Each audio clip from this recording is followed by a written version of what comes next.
Sekarang timbul pertanyaan, bagaimana cara kita mencintai keluarganya Rasulullah Sallallahu Alaihi Wasallam.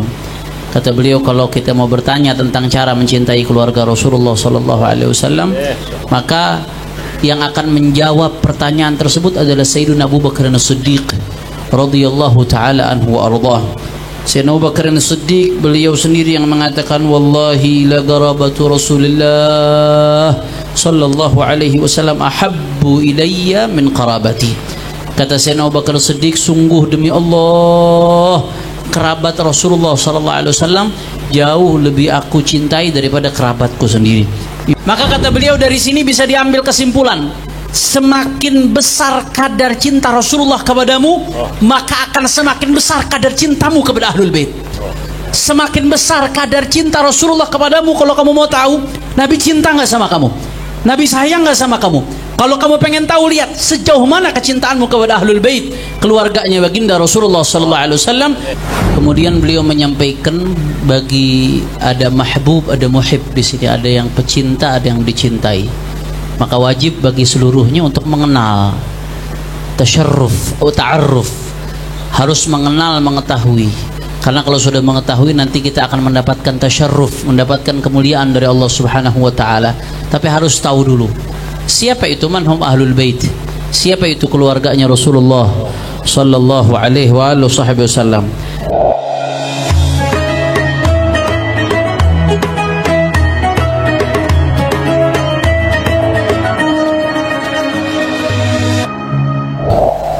Fadilatul Allamah Al-Syekh Dr. Muhammad bin Ali Ba'atiyah wa Sayyid Dr. Al-Habib Salim Al-Haddar wa man ma'a fadilatul Syekh, ahlan wa sahlan wa marhaban biqudumikum, nawartum diyarana bihadhihi ziyarah, fajazakumullah khairal jazaa wa ahsanal jazaa.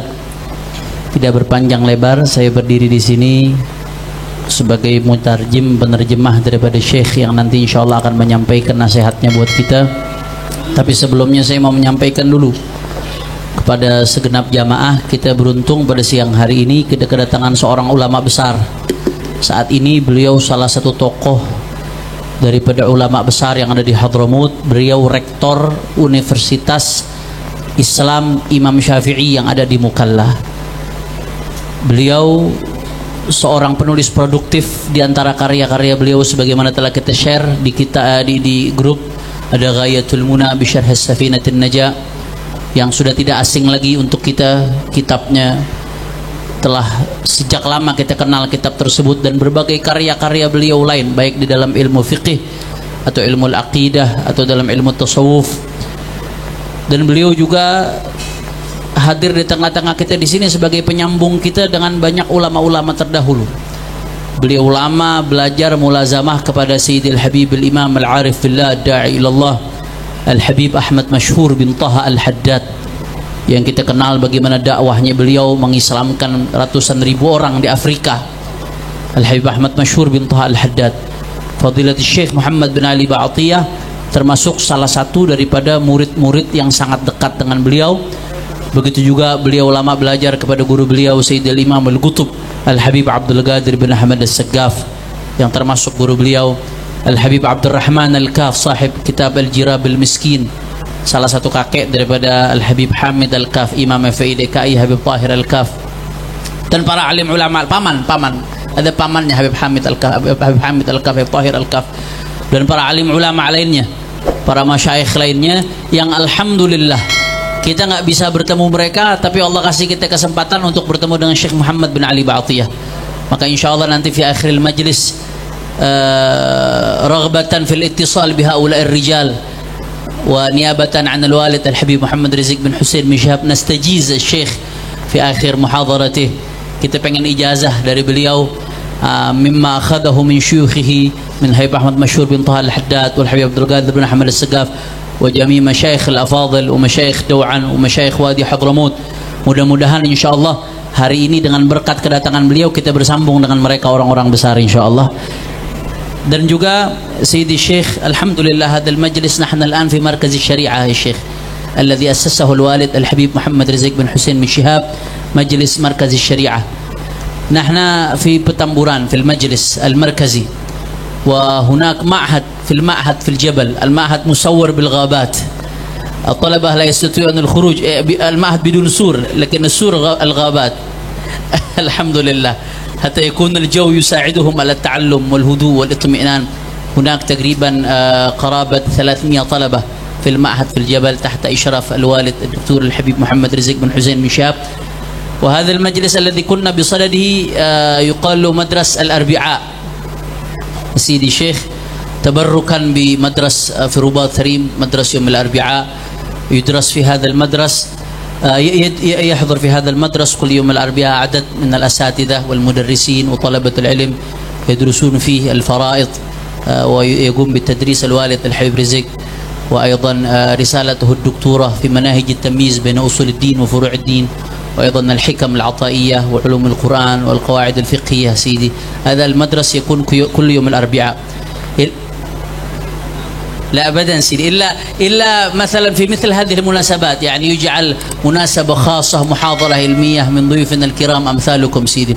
وأيضا يحضر معنا طالبات العلم والأستاذات في الدور الثاني سيدي، يرغبنا في الاستفادة منكم ويرغبون في الاستفادة منكم سيدي.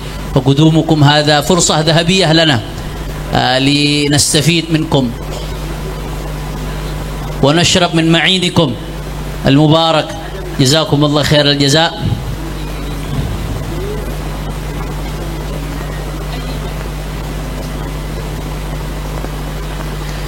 لا أريد أن أطيل الكلام انتهازا للفرصة.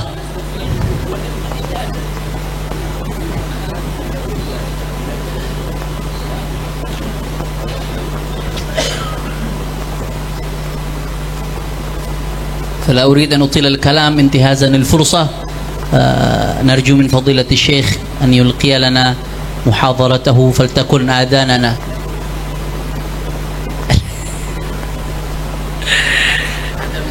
هذا من تواضع فضيلة الشيخ.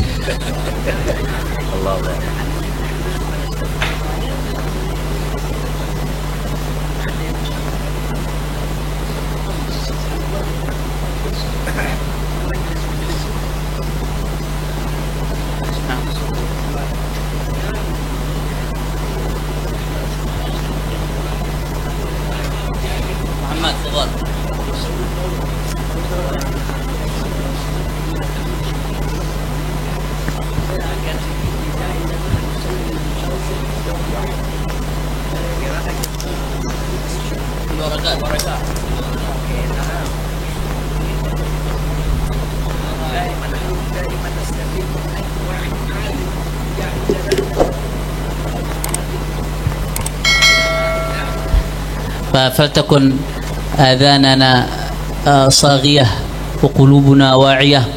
نستمع إلى كلمات من فضيلة الشيخ العلامة الدكتور محمد بن علي بعطية، فعليه فليتفضل مشكور. وصلوا على رسول الله.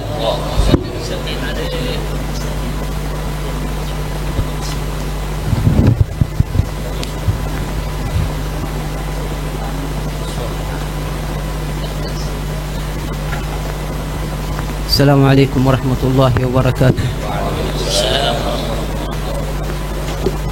بسم الله الرحمن الرحيم. الحمد لله، الحمد لله على نعمه وإفضاله. الحمد لله أن جمعنا بحبيبنا بمشايخنا وبالتلاميذ هؤلاء والحاضرين والدارسين والأساتذة والجميع. الحمد لله على هذا الاجتماع، وهو من منن الله ومن فضله على عباده الصالحين أن ينتقلوا من مكان إلى مكان فيلتقوا بإخوانهم الذين تجتمع قلوبهم على معنى واحد وعلى دين واحد وعلى مشرب واحد وعلى نبي واحد صلى الله عليه وآله وسلم. والصلاة والسلام على أشرف الأنبياء والمرسلين سيدنا ونبينا محمد صلى الله عليه وعلى آله الطاهرين وصابح الهدى وينابيع الحكمة الذين جعلهم الله سبحانه وتعالى في هذه الأمة لكل زمان ولكل مكان عصمة من الزيغ والفتن والانحراف عن جادة الطريق. هذه العترة الطاهرة، عترة المصطفى صلى الله عليه وآله وسلم، والتي لم تختص أمة من الأمم بأن جعل الله تعالى لهم عترة نبيهم إلا هذه الأمة صلى الله عليه وعلى آله وصابيح الهدى وينابيع الحكمة، الذين حفظوا الدين وحفظوا المسار وحفظوا النهج، ومن تعلق بهم كان من الناجين، كما أخبر بذلك صاحب الشرع المبين بقوله في أهل بيته: إن مثل أهل بيتي مثل سفينة نوح من ركب فيها نجا ومن تخلف عنها هلك. فالحمد لله على هذه النعمة وعلى هذا الاتصال وعلى هذا التواصل وعلى هذا الفهم والمفهوم والاتصال بآل بيت رسول الله صلى الله عليه وآله وسلم، وعلى صحبه الذين بلغوا عنه ما سمعوه منه وما شاهدوه من أحواله وأفعاله وأقواله، فرضي الله تعالى عنهم وأرضاهم. Beliau Fadilatul Syekh Muhammad bin Ali Ba'atiyah yang pertama menyampaikan puji syukur kepada Allah Subhanahu wa taala yang mengumpulkan kita pada siang hari ini. Sungguh termasuk bentuk anugerah Allah Subhanahu wa taala kepada hamba-hambanya, hamba-hambanya yang saleh. Allah jadikan di antara mereka berpindah-pindah sehingga saling bertemu satu sama lain, bertemu di dalam agama yang sama, bertemu di dalam warna yang sama, bertemu sebagai umatnya baginda Nabi besar Muhammad sallallahu alaihi wasallam. Ini adalah termasuk kenikmatan yang diberikan oleh Allah Subhanahu wa taala. Dan salawat serta salam tidak lupa dicurahkan kepada baginda Nabi besar Muhammad sallallahu alaihi wasallam, dan khususnya keluarga-keluarga beliau yang suci, yang mana keluarga-keluarga beliau yang suci Allah Subhanahu wa taala jadikan mereka sebagai sumber-sumber hikmah, ma'adinal hikmah. Allah Subhanahu wa taala jadikan mereka sebagai kunci-kunci pembuka pintu-pintu rahmatnya Allah Subhanahu wa taala. Dan Allah jadikan keluarga Rasulullah sallallahu alaihi wasallam sebagai penjaga, sebagai benteng di tengah umat dari penyimpangan, benteng dari penyelewengan, dan benteng daripada penyimpangan jalan-jalan yang lurus, yaitu jalannya Rasulullah sallallahu alaihi wasallam. Al-Itra at-Tahirah, keluarga Rasulullah sallallahu alaihi wasallam yang suci. Ini termasuk keistimewaan yang Allah berikan kepada umatnya Nabi besar Muhammad sallallahu alaihi wasallam, yang enggak diberikan oleh Allah kepada umat-umat Nabi yang lain. Maka wa man ta'allaq bihim, siapa yang punya ikatan batin dengan mereka, terus nyambung dengan mereka para keluarganya Rasulullah sallallahu alaihi wasallam, maka mereka termasuk adalah orang-orang yang selamat, sebagaimana itu diinformasikan langsung oleh Rasulullah sallallahu alaihi wasallam. Mathalu ahli baiti kamathali safinati Nuh. Rasulullah mengatakan perumpamaan keluargaku seperti safinati Nuh, seperti bahteranya Nabi Allah Nuh alaihi salam. Siapa yang naik selamat, siapa yang enggak naik maka dia akan celaka. Itulah perumpamaan keluarganya Rasulullah sallallahu alaihi wasallam. Maka nikmat dari Allah buat kita, Allah jadikan kita punya ikatan hati, ketersambungan dengan mereka para keluarga baginda Nabi besar Muhammad sallallahu alaihi wasallam. Juga salawat dan salam tercurahkan kepada para sahabat Rasulullah, yang mana mereka mengambil dari Rasulullah, mereka menerima dari Rasulullah, dan mereka menyampaikan serta menjaga kepada kita agamanya baginda Nabi besar Muhammad sallallahu alaihi wa ala alihi wa sahbihi wasallam. طبعا مقدمة في آل بيت رسول الله صلى الله عليه وآله وسلم. وكما يقولون أن الإنسان إذا اشتم الروائح الزكية فإذا به يكون في معنى من معاني سمو الروح. لذلك تتم للكلام في آل بيت رسول الله لكي نعرف. قيل لأحد العلماء رحمهم الله تعالى: أريد أن أعرف أنني محبوب عند رسول الله أم لا. فقال له: الأمر هين، فإنه صلى الله عليه وآله وسلم قال مخاطبا لأمته: لكي يدخل الإنسان تحت دائرة ما يستطيع أن يتلمس به موضعه عند رسول الله صلى الله عليه وآله وسلم، فقال له، قال عليه الصلاة والسلام: أحب الله لما يغدوكم به من نعمه وأحبوني لحب الله وأحب أهل بيتي لحبي. هذا الأمر. ثم بعد ذلك هنا العلامة: ما ميزانك، ما مقدارك عند رسول الله صلى الله عليه وآله وسلم؟ قال تكملة للحديث: ألا من أحبهم فبحبي أحبهم. يعني لما أنا أحببته هو أحب أهل بيتي، أي أنت محبوب عند نبيك إذا أحببت آل بيته صلى الله عليه وآله وسلم. تستطيع أن تتعرف على منزلتك ومنزلة محبة رسول الله صلى الله عليه وآله وسلم لك من هذا المنوال ومن هذا المضمار ومن هذا الباب. Kata beliau sebagai penyempurnaan pembahasan tentang Ahlul Bait, keluarga Rasulullah SAW, karena kalau sudah jiwa-jiwa yang jernih, jiwa-jiwa yang bersih berkumpul, maka di situ ada sumur ruh, ada keluhuran jiwa yang terjadi pada majelis tersebut. Maka beliau di sini beliau hendak menyempurnakan pembahasan tentang keluarganya Rasulullah SAW.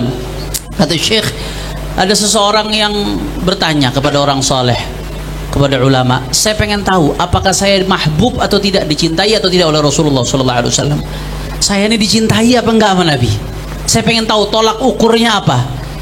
Kata beliau, orang soleh tersebut menjawab, tolak ukurnya gampang. Kalau ente pengen tahu seberapa besar kamu dicintai oleh Rasulullah SAW, maka tolak ukurnya, barometernya gampang.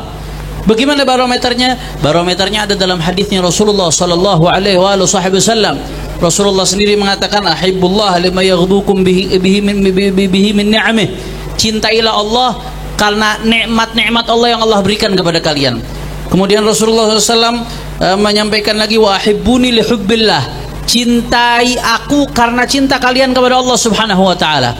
Nah, lanjutannya nih yang ketiga, Nabi mengatakan wa ahibbu ahla baiti li hubbi. Cintailah keluargaku, kata Rasulullah SAW, karena kecintaan kepadaku. Nah, lanjutan hadisnya yang menarik, kata beliau, ala man ahabbahum fabihubbi ahabbahum. Kata Rasulullah SAW, ketahuilah, siapa yang cinta kepada mereka para ahlul bait, maka cintanya mereka kepada ahlul bait karena cintanya kepadaku, karena kecintaanku. Maka kata beliau, dari sini bisa diambil kesimpulan, semakin besar kadar cinta Rasulullah kepadamu, maka akan semakin besar kadar cintamu kepada ahlul bait. Semakin besar kadar cinta Rasulullah kepadamu, kalau kamu mau tahu Nabi cinta nggak sama kamu, Nabi sayang nggak sama kamu. Kalau kamu pengen tahu, lihat sejauh mana kecintaanmu kepada ahlul bait, keluarganya baginda Rasulullah SAW. Karena semakin besar kadar kecintaan seseorang kepada ahlul bait, itu berarti menunjukkan, kata beliau, semakin besar pula kadar kecintaan Rasulullah SAW kepadanya. La budda lil insani al mu'min al mahbub 'inda Rasulillah wal muhibb li Rasulillah sallallahu alaihi wa alihi wasallam أن يتعرف وتعريفه هنا يكون له تشرف. إذا عرف أصبح متشرف مرتفع بهذه المعرفة. من هم أهل بيت رسول الله صلى الله عليه وآله وسلم؟ نقول أن هذا السؤال يجيب عنه القرآن الكريم، يجيب عنه الحق سبحانه وتعالى في كتابه. قال الله سبحانه وتعالى في أول ما نزل من الآيات في معرفة هذه العترة الشريفة المباركة، نزل قوله تعالى: قل لا أسألكم عليه أجرا إلا المودة في القربى، إلا المودة في القربى. آية أخرى: ومن يقترف حسنة كيف تمحو هذه الحسنة؟ قال العلماء رحمهم الله تعالى: بمحبتك لأهل بيت رسول الله صلى الله عليه وآله وسلم. قد يقترف الإنسان شيء أخذا بقول الله تعالى: إن الحسنات يذهبن السيئات. إذا كنت في مجال معنى من معاني معرفة كتاب الله سبحانه وتعالى فأنت لن تخرج عن نطاق ما ذكره الله تعالى في كتابه في مثل هذه الأمور. هذه الآية الأولى في آل البيت. ويقول سيدنا محمد الباقر: نحن قربى رسول الله صلى الله عليه وآله وسلم، أو كما قال. ثم بعد ذلك نزل قول الله سبحانه وتعالى: إنما يريد الله تعالى سبحانه وتعالى إنما يريد الله ليذهب عنكم الرجس أهل البيت ويطهركم تطهيرا. هذه الآية في نصف هذا الكلمات القرآنية هي في مجال تكلم يا نساء النبي وقرن في بيوتكن إلى آخر ما قال. ثم قال الله سبحانه وتعالى مخاطبا أهل البيت، لأن الطهارة لنساء الرجل إنما هي الطهارة من أجله، فلذلك قال: إنما يريد الله ليذهب عنكم الرجس أهل البيت ويطهركم تطهيرا. هذه الآية الثانية التي نزلت لا زال الإنسان يريد أن يفهم من هم أهل البيت، فأنزل الله سبحانه وتعالى الآية الثالثة، وهو قول الله سبحانه وتعالى: قل تعالوا ندعو أبناءنا وأبناءكم ونساءنا ونساءكم وأنفسنا وأنفسكم إلى آخر الآية. انتبه لهذا المعنى. نحن نتكلم بالقرآن ثم بعد ذلك ندلل عليه بما ذكر عن النبي صلى الله عليه وآله وسلم. هذه التي تسمى بآية المباهلة، وهي لما أتى وفد نجران من النصارى إلى عند النبي صلى الله عليه وآله وسلم، وحدث ما بينهم وما بينهم أخذ ورد، وعرفهم أنه هو النبي الذي يجدونه مكتوبا عندهم، لكنهم أبوا أن يعترفوا رغم أنهم اعترفوا بأنه النبي المرسل الذي بشر به عيسى عليه السلام. فقال عليه الصلاة والسلام: أباهلكم فنجعل لعنة الله على الكاذبين. وطبعا من باهل نبيا لا بد أن يستأصل، ويستأصل نسله من الأرض ليس إلا. فواعدهم اليوم الثاني وأتى لما نزل عليه الوحي بالمباهلة بقوله تعالى: قل تعالوا ندعو أبناءنا وأبناءكم ونساءنا ونساءكم وأنفسنا وأنفسكم ثم نبتهل فنجعل لعنة الله على الكاذبين. أتى ثاني يوم النبي عليه الصلاة والسلام. أنتم تعرفون والجميع يعرف أن النبي عليه الصلاة والسلام كان في عصمته في ذلك الوقت 9 من النسوة، أولهن عائشة إلى آخرهن. هكذا نساء. قل تعالوا ندعو أبناءنا وأبناءكم ونساءنا، 9 من النسوة، لكنه لم يأتي إلا بواحدة وهي فاطمة. هذه هي نساء النبي، لأنها من أهل البيت. وأبناءنا لم يأتي النبي عليه الصلاة والسلام بأمامة بنت العاص ولا بغيرها من أبناء بناته، وإنما أتى بأبني فاطمة وعلي عليهما السلام.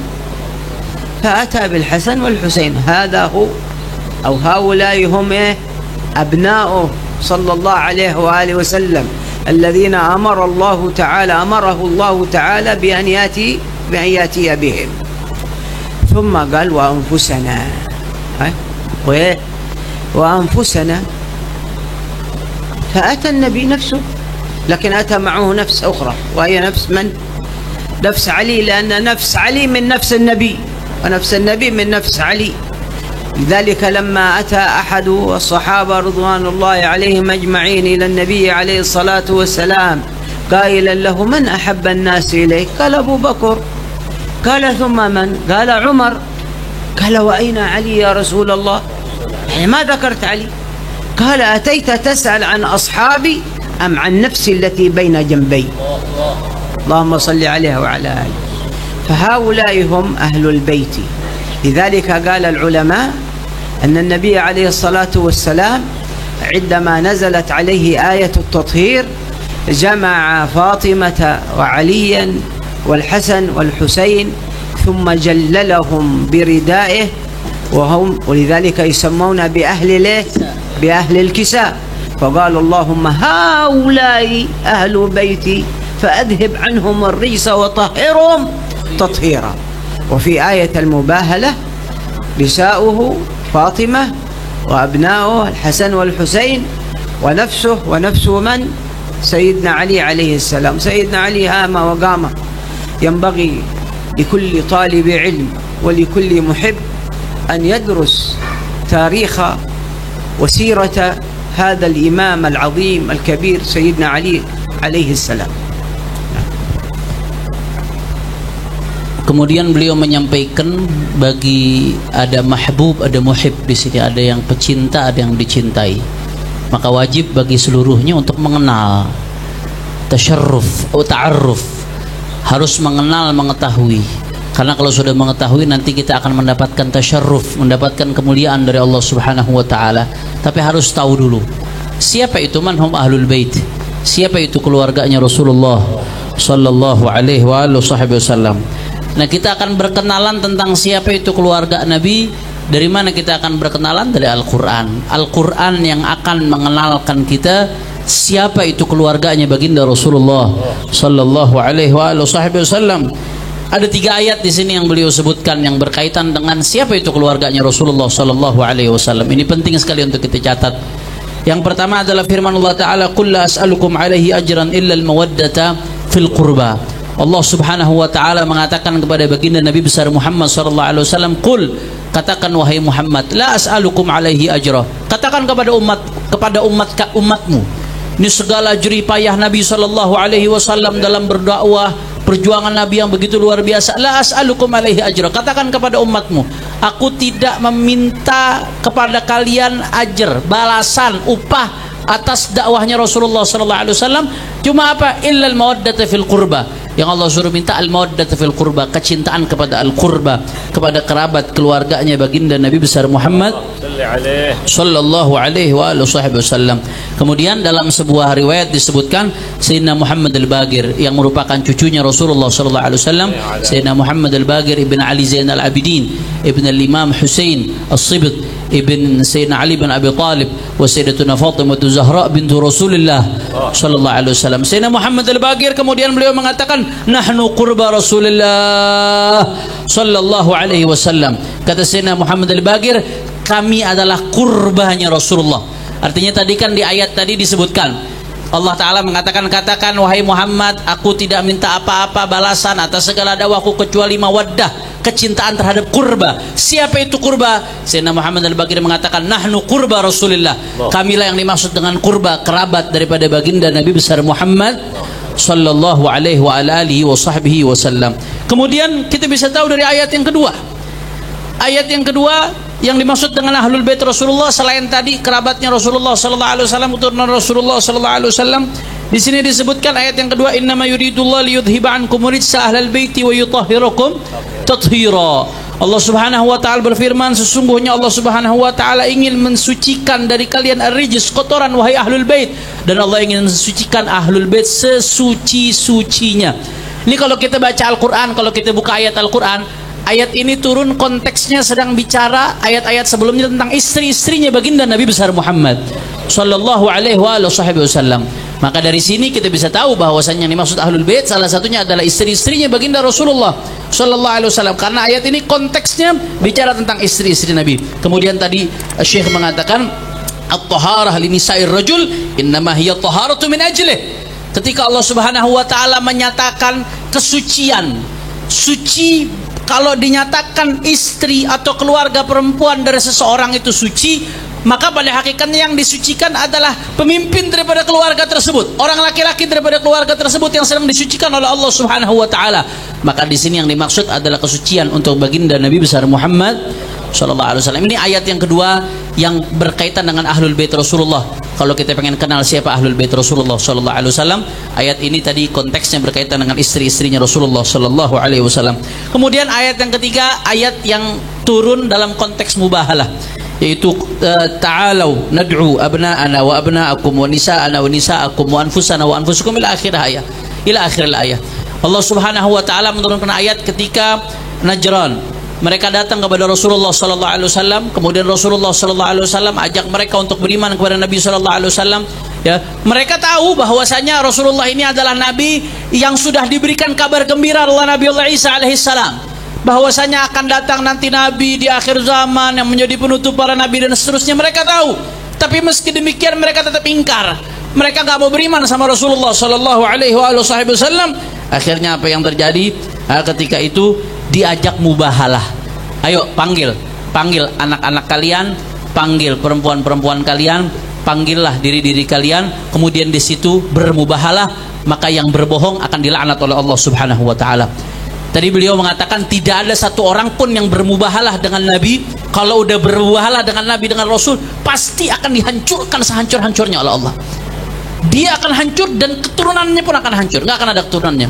Siapapun yang bermubahalah dengan Nabi yusta'sal, akan dihabisi sampai ke akar-akarnya, dihancurkan oleh Allah Subhanahu wa taala kalau sudah coba-coba bermubahalah dengan Nabi, dengan Rasul utusannya Allah Subhanahu wa taala. Kemudian begitu terjadi hal tersebut, akhirnya apa yang terjadi? Di sini Rasulullah sallallahu alaihi wasallam panggil. Yang beliau panggil siapa? Dari sekian banyak istri Nabi ada nisaun Nabi. Semua tahu Rasulullah sallallahu alaihi wasallam ada 9 istri beliau ketika itu, semuanya tahu. Tapi ketika itu yang dipanggil siapa? Sayyidatuna Fatimah Zahra radhiyallahu anha. Satu orang yang dipanggil oleh Nabi sallallahu alaihi wasallam dari sekian banyak nisa. Kemudian anak-anak Rasulullah SAW, apakah yang dipanggil yang lain-lain? Enggak. Yang dipanggil oleh Rasulullah SAW Sayyidina Hasan dan Husain, dua cucu buah hatinya Rasulullah sallallahu alaihi wasallam. Kemudian anfusana, diri kalian. Rasulullah tentunya mengajak dirinya sendiri untuk bermubahalah, dan kemudian yang diajak oleh beliau Sayyidina Ali bin Abi Thalib karramallahu wajhah wa radhiyallahu anhu, karena Rasulullah sallallahu alaihi wasallam menganggap Sayyidina Ali bin Abi Thalib, kata Fadilatul Syekh, udah seperti dirinya sendiri, saudara. Makanya dalam sebuah riwayat disebutkan ketika Rasulullah ditanya siapa orang yang paling kau cintai ya Rasulullah, adalah Abu Bakar, Sayyidina Abu Bakar Siddiq radhiyallahu an. Kemudian ditanya siapa lagi? Sayyidina Umar bin Al-Khattab radhiyallahu an.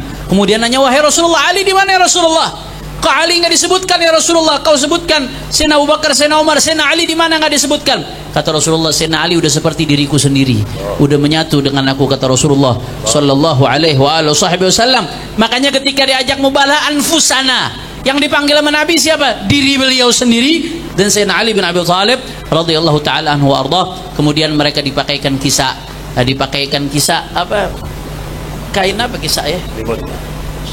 Yang tepatnya. Pokoknya dipakai kain ke selimut gitu Nabi sallallahu alaihi wasallam. Jadi satu, akhirnya mereka yang disebut sebagai ahlul kisah. Rasulullah mengatakan, Allahumma haula ahli baiti fa'adhib anhum rijsa wa tahhirhum tathira. Ya Allah, saksikanlah ya Allah, mereka ini nih yang ada di dalam situ, Sayyidatuna Fatimah Zahra, Sayyidina Hasan dan Husain, Sayyidina Ali bin Abi Thalib. Haula, mereka ya Rasulullah adalah ahlul bait, keluargaku, maka sucikan mereka dengan sesuci-sucinya. Dari 3 ayat ini, ayat yang pertama tentang kerabat Nabi, ayat yang kedua tentang istri Nabi, ayat yang ketiga yang berkaitan tadi dengan ahlul kisah. Dari sini kita bisa tahu siapa kerabat dan keluarganya baginda Nabi besar Muhammad sallallahu alaihi wasallam. Lidzalika قال المسيح الذي كان هو رئيس النصارى قال لأصحابه عندما رأى هذه الكوكبة فقال يا إخواني، يعني إخوانه في دينه، والله إن هذه الوجوه لو توجهت إلى الجبال لدكدكتها ولا أنهتها، والله لتعرفون أنكم إذا باهلتموهم لأصبحتم أثرا بعد عين. فعندئذ رغبوا في الصلح مع النبي صلى الله عليه وآله وسلم ودفعوا له الجزية عن يد وهم صاغرون.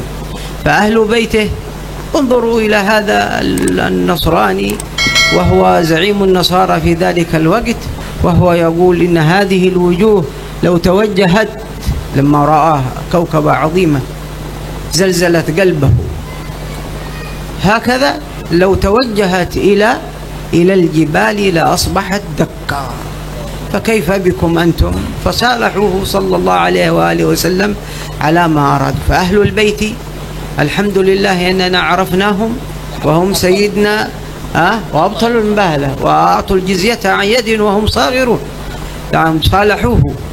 ثم أهل البيت هم سيدنا رسول الله، سيدنا علي، سيدتنا فاطمة والحسن والحسين، وما تناسل منهم إلى يوم القيامة، وما تناسل منهم إلى يوم القيامة.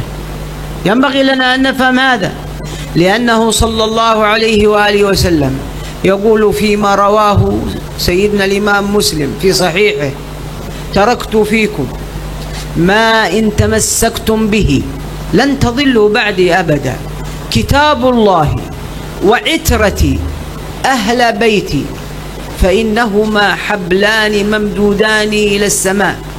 هكذا يقول في رواية أخرى: تركت فيكم الثقلين أحدهما أكبر من الآخر، كتاب الله وعترتي أهل بيتي، فإن السميع العليم أخبرني أنهما لن يفترقا، يعني الكتاب وأهل البيت، حتى يرد علي الحوض. فلذلك ينبغي لنا أن نفهم وأن نعرف وأن نستشعر وأن نبني في أنفسنا محبة الله، محبة رسوله، محبة كتابه، محبة أهل بيته، محبة الصحابة، محبة العلماء، محبة الصالحين. وما هذا الاجتماع الذي تجتمعون من أجله إلا لتستفيدوا منه، كما يقول سيدنا الإمام أبو حنيفة رحمه الله تعالى عندما أخذ العلم من هنا ومن هناك وضرب إلى هناك حتى أصبح أشهر من نار على علم، فإذا به عندما يذهب إلى سيدنا جعفر الصادق رضي الله تعالى عنه ويتكلم معه سيدنا جعفر الصادق، فيعرف أنه ليس على معنى من معاني العلم المستقيم والهدي المستنير، فجلس عنده ووضع ركبتيه أمامه، ثم كان يقول بملء فيه وينقل عنه: لولا السنتان، يعني التي جلسها مع شيخه سيدنا جعفر الصادق، لولا السنتان لهلك النعمان.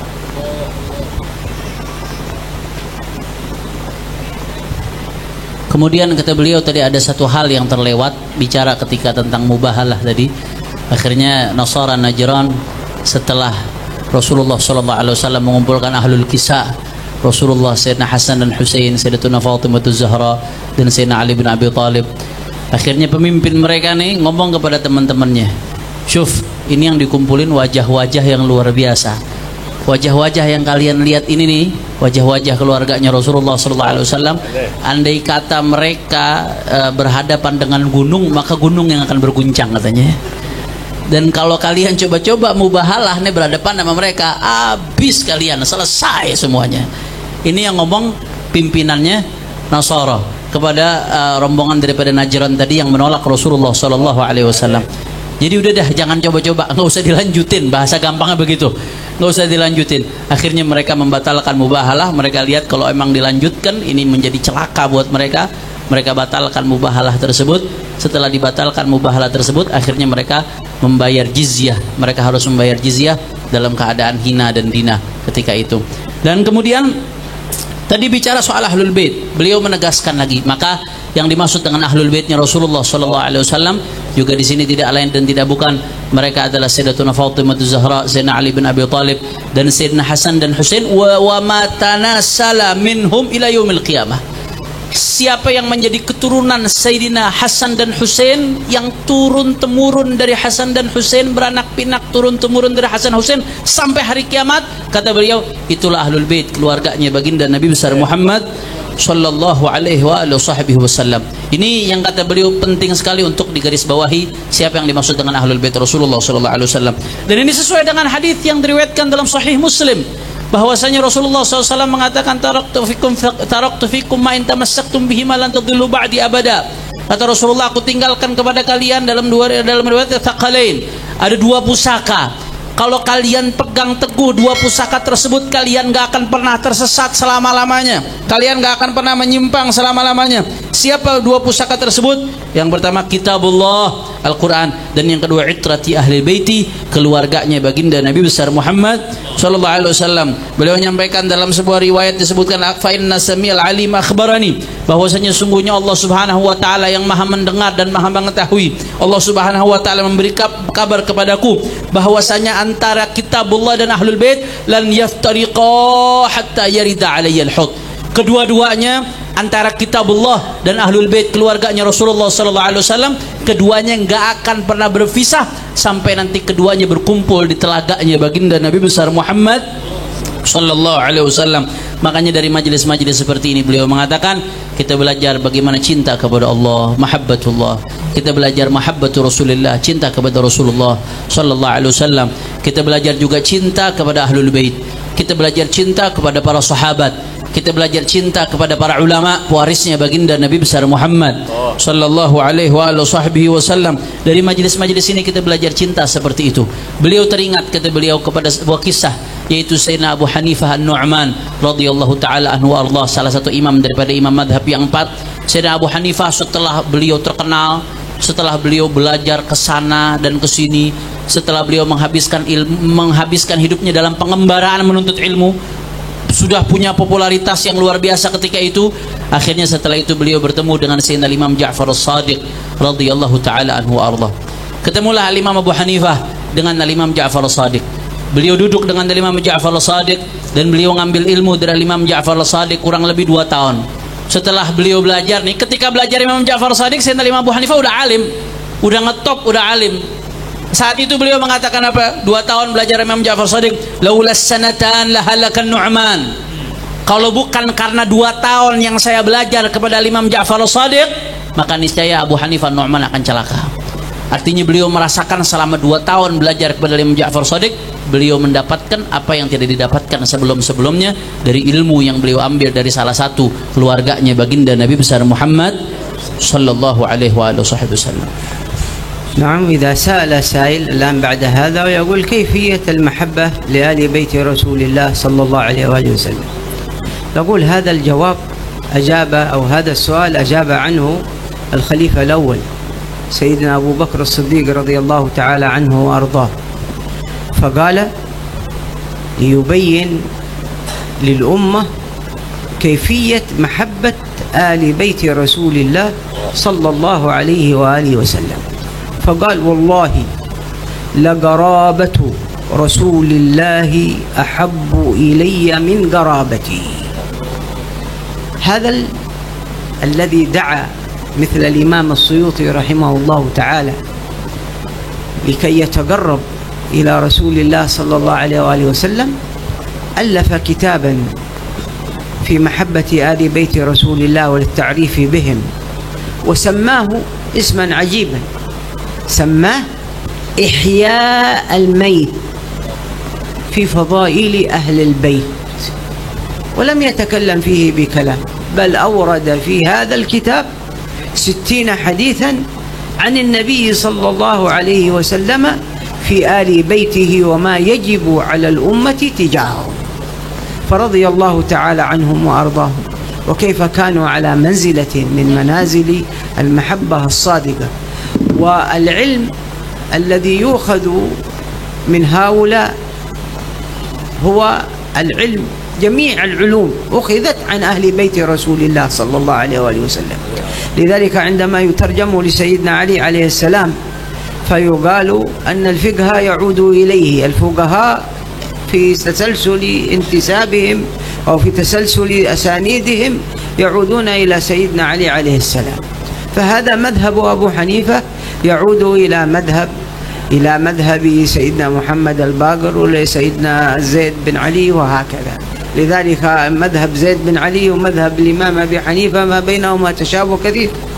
وكذلك التسلسل في الأخذ عن الأئمة كلهم في الفقه يعود إلى سيدنا الإمام علي، في القراءات إلى سيدنا الإمام علي، في التصوف إلى سيدنا الإمام علي، في علم التوحيد ما تكلم في علم العقائد والتوحيد بمثل ما تكلم به أئمة أهل البيت من أولهم سيدنا الإمام علي إلى آخرهم إلى وراثهم الذين تكلموا بمعنى من معاني صفاء العقيدة التي ينتج عن الإيمان بهذه العقيدة معنى من معاني القلوب السليمة المطمئنة الزاكية الرحيمة التي تتصف بصفات ما ذكره الله سبحانه وتعالى في كتابه لرسوله صلى الله عليه وسلم بقوله وما أرسلناك إلا رحمة للعالمين.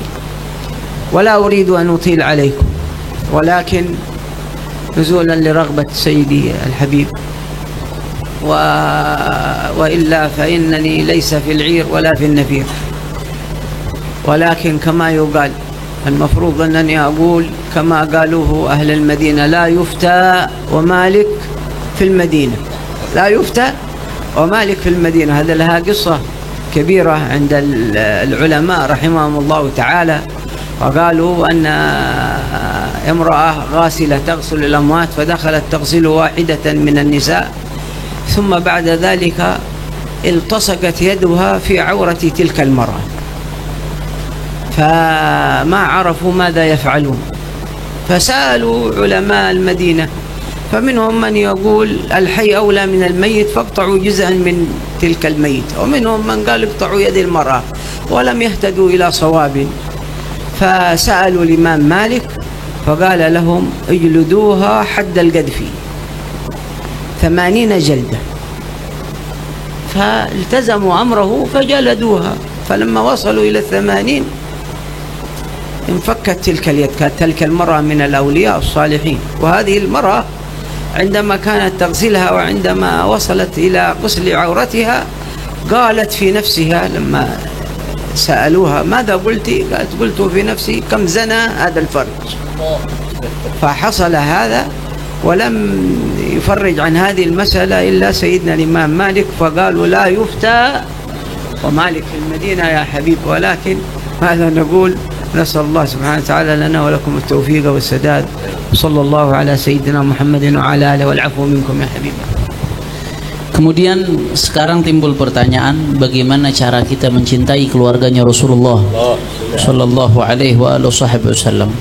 Kata beliau, kalau kita mau bertanya tentang cara mencintai keluarga Rasulullah Sallallahu Alaihi Wasallam, maka yang akan menjawab pertanyaan tersebut adalah Sayyidina Abu Bakar As-Siddiq radhiyallahu taala anhu wa ardhah. Sayyidina Abu Bakar As-Siddiq beliau sendiri yang mengatakan wallahi la garabatu Rasulillah sallallahu alaihi wasallam ahabbu ilayya min qarabati.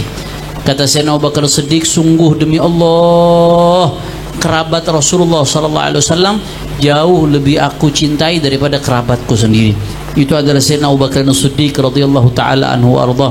Artinya kalau kita mau belajar cara mencintai keluarga Rasulullah, belajarlah kepada Sayyidina Abu Bakar As-Siddiq yang mencintai keluarga Rasulullah melebihi bahkan daripada cintanya kepada kerabatnya sendiri. Dan menarik, kata beliau, Al-Imam As-Suyuti berusaha mendekatkan dirinya kepada Rasulullah sallallahu alaihi wasallam. Bagaimana cara beliau mendekatkan diri kepada Rasulullah? Dengan menulis sebuah kitab, sebuah risalah tentang keistimewaan keluarga Rasulullah. Judulnya ajib, kata beliau, Ihya'ul Mayyit bifadaili Ahlul Bait. Ihya'ul Mayyit, menghidupkan orang yang udah mati dengan cara menyebutkan keistimewaan keluarganya baginda Nabi besar Muhammad sallallahu alaihi wasallam. Imam Suyuti di kitab tersebut beliau nggak bicara apapun kata-kata dari beliau hanya menyebutkan kurang lebih 60-an hadis, 60 hadisan, qarabat 60 hadis, kurang lebih 60 hadis yang di dalamnya tentang keistimewaan keluarga Nabi, bagaimana hak-hak mereka dan lain seterusnya.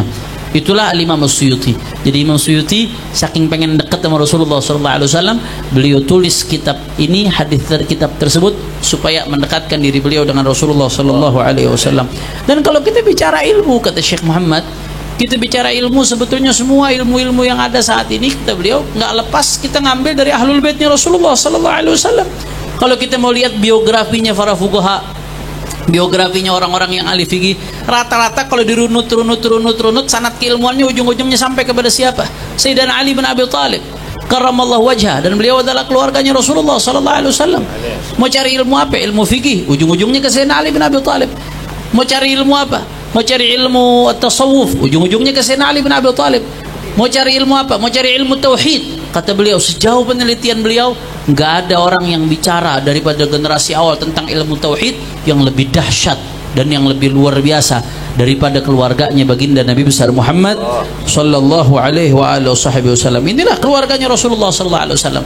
Jadi ilmu pun diambil daripada mereka. Kata beliau, saya sebetulnya, beliau menyampaikan dengan ketawaduannya, saya sungkan bicara di tempat ini, tapi karena permintaan daripada Sayyidil Habib Muhammad Rizik bin Husain bin Syihab, maka beliau bicara di tempat ini. Sebetulnya tadi terakhir beliau mengutip satu faedah, kalau di satu tempat itu tidak perlu ada istilah, ada adigium ya, ada peribahasa la yufta wa Malik fil Madinah. Kalau udah ada Imam Malik di Madinah, nggak ada yang boleh fatwa. Jadi kalau di Madinah itu saat itu pemukanya adalah Imam Malik di Madinah Rasulullah sallallahu alaihi wasallam. La yufta wa Malik fil Madinah. Kalau udah ada Imam Malik di Madinah, ya nggak ada yang boleh fatwa. Udah cukup, jangan ada yang bicara lagi keluar dari Imam Malik. Ini masal perumpamaan yang ajib. Ada kisahnya kenapa bisa ada ucapan kata-kata ini. Karena waktu itu ada kejadian, ada jenazah perempuan dimandiin, jenazah perempuan ini oleh tukang mandiin jenazah, yang tukang mandiin jenazahnya perempuan juga. Subhanallah, ketika jenazah perempuan ini dimandikan, tukang mandiinnya sampai kepada satu bagian, habis itu tangannya nempel, nggak bisa copot. Geger kota Madinah saat itu. Tangannya nempel, nggak bisa copot, geger kota Madinah. Begitu geger kota Madinah, akhirnya banyak yang minta pendapat hukum, ini mesti bagaimana nih? Apakah bagian tangan si perempuan yang hidup yang dipotong buat menghormatin nih mayit, jadi biar dah ada bagian tangan yang masih hidup tuh ikut ke kubur, atau sebaliknya, atau bagian dari tangannya dari bagian dari tubuhnya yang mayit aja potong, karena tentunya yang masih hidup lebih mulia daripada mayit. Jadi biar kepotong dikit, asal nggak nempel, ini nempel nggak bisa copot, bagaimana? Akhirnya sampailah masalah ini kepada Imam Malik radhiyallahu taala anhu arda. Kata Imam Malik, solusinya itu perempuan yang lagi mandiin jenazah dicambuk dengan 80 kali cambukan seperti hukuman qadhaf. Dicambuk dengan 80 kali cambukan seperti hukuman qadhaf, nanti bakal lepas sendiri. Dijalaninlah perintah daripada Imam Malik bin Anas radhiyallahu taala anhu arda. Perempuan tersebut dicambuk 80 kali cambukan. Begitu selesai 80 kali cambukan, lepas tuh. Yang tadinya nempel nggak bisa copot, toto lepas. Ternyata begitu diselidik punya selidik, ternyata perempuan ini nih yang jenazah ini perempuan solehah, perempuan suci. Justru yang mandiin jenazahnya agak bandel. Ketika dia mandiin jenazah, di hatinya terbesit, ini perempuan nih ketika disampai kepada bagian iniannya, ini perempuan nih mayit berapa kali nih zina nih farajnya. Ada besitan hati yang nggak bagus begitu. Akhirnya Allah hukum dengan apa? Dibikin nempel nggak bisa copot. Imam Malik akhirnya ngasih solusi, cambuk 80 kali cambukan. Habis itu lepas, akhirnya baru copot. Dari situ akhirnya semua udah deh, kalau udah ada Imam Malik jangan pakai minta pendapat sama yang lain. La yufta wa Malik fil Madinah. Jangan coba-coba ada yang fatwa sedangkan Imam Malik bin Anas radhiyallahu taala anhu sedang berada di kota Madinah. Jadi kata beliau tadi, beliau menegaskan, saya sungkan sebetulnya untuk bicara di forum ini, tapi karena permintaan dari Sayyidil Habib Rizik, maka beliau berbicara, dan kita ucapkan terima kasih banyak atas apa yang beliau sampaikan. Dan kama dzakarna lakum sidi niyabatan anil walid kulluna raghibin fil ittisal bihaula'ir rijal min babikum فمن باب رغبة في الاتصال أرجو منكم أن تجيزانا يا سيدي بما رويتم عن مشايخكم.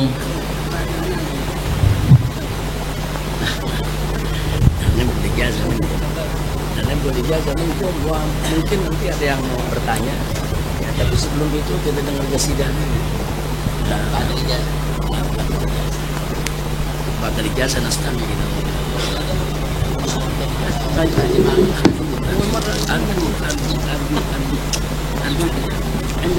Kita dapat pelajaran tawadhu nih hari dari guru-guru kita.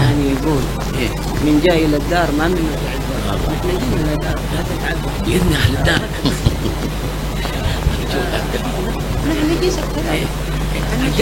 Itu ijazah. Habis.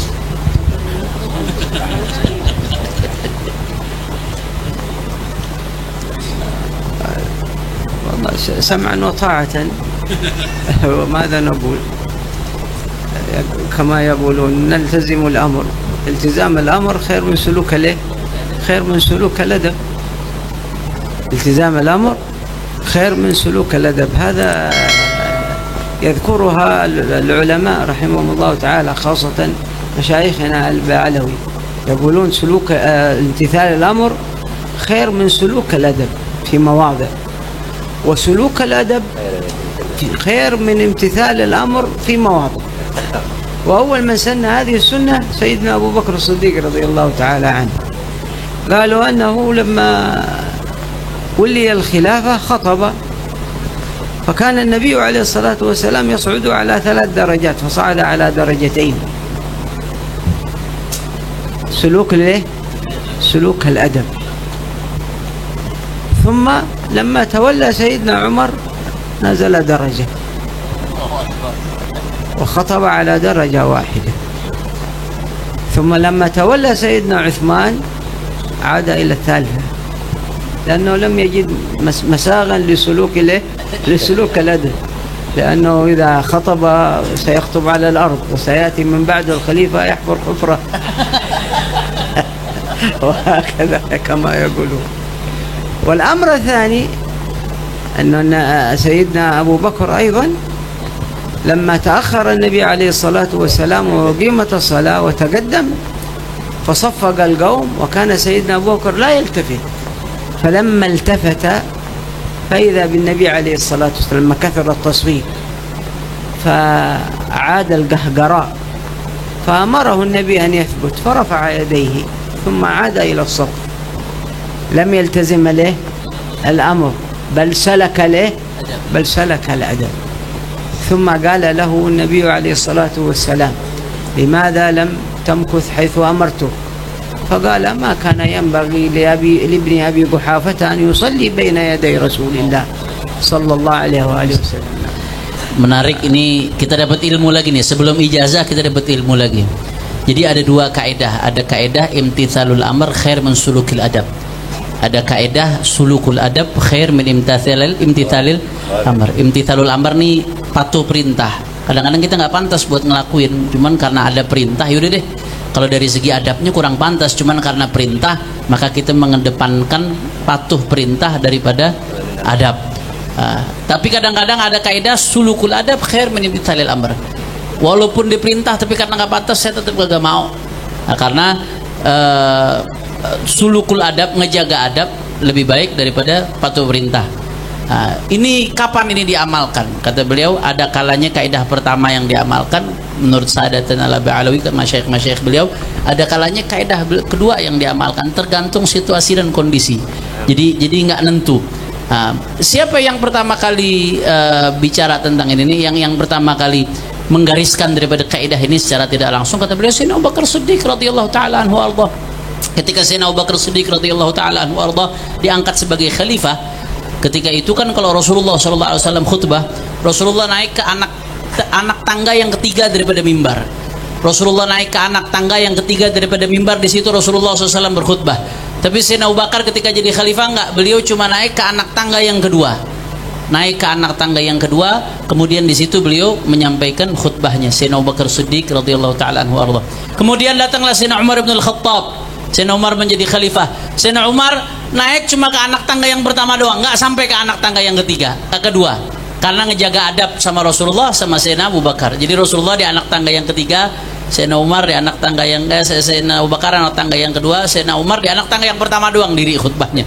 Habis itu setelah itu datanglah Sayyidina Utsman bin Affan radhiyallahu taala anhu warda jadi khalifah. Sayyidina Utsman apa yang beliau lakukan? Beliau balik lagi ke anak tangga yang ketiga, naik lagi ke atas. Kenapa? Soalnya kalau Sayyidina Utsman nggak naik, akhirnya duduk nanti khutbahnya jadi di bawah mimbar. Kalau Sayyidina Utsman udah di bawah mimbar, nanti khalifah-khalifah berikutnya bisa-bisa gali tanah. Makin rendah, makin rendah, makin rendah, makin rendah. Akhirnya beliau balik lagi ke awal. Ibnu Saul Amr dan seterusnya. Dan Rasulullah sallallahu alaihi wasallam ketika itu Rasulullah SAW sakit ketika itu, akhirnya Sayyidina Abu Bakar Siddiq radhiyallahu anhu ngimamin salat. Ketika Sayyidina Abu Bakar ngimamin salat, ternyata Rasulullah keluar. Orang-orang para sahabat ngasih isyarat bahwasanya Rasulullah keluar. Pertama masih belum ngeh. Akhirnya begitu ngeh sama Rasulullah disuruh lanjut. Wahai Abu Bakar lanjutin jadi imam. Enggak, Rasulullah enggak mau, Sayyidina Abu Bakar enggak mau lanjut. Beliau tetap mundur dan mempersilahkan Rasulullah SAW untuk jadi imam. Akhirnya ditegur, wahai Sayyidina, aku sudah perintahkan kau untuk tetap jadi imam, kenapa kau mundur?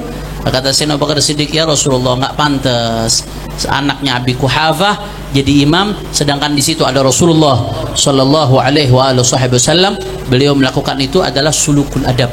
Nah, jadi kalau imtithalul amarnya harusnya tetap imam, tapi karena sulukul adab beliau ngerasa nggak pantas jadi imam di hadapan Rasulullah SAW, maka beliau tetap mundur dan Rasulullah SAW pun jadi imam. Jadi ada situasi dan kondisi, kadang-kadang yang dipakai imtithalul amr khair min sulukul adab, kadang-kadang yang dipakai sulukul adab khair min imtithalil. امتثال لأمر سيدنا الحبيب محمد حفظه الله تعالى وعدم المخالفة إن شاء الله تعالى. أقول للإخوة الحاضرين جميعا أجزتكم فيما أجازني فيه مشايخ الكرام من الأوراد والأذكار والعلم والتعليم والدعوة إلى الله والصلاة والسلام على رسول الله، وفي معقول العلم وفي منقوله.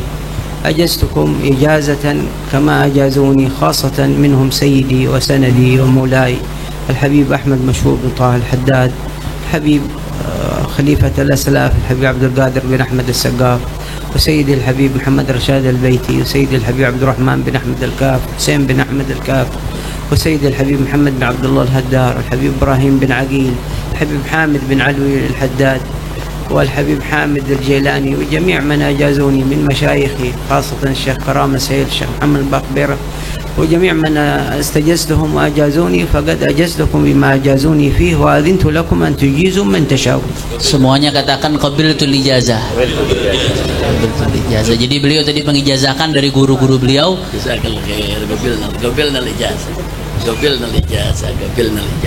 Nah, beliau mengijazahkan dari guru.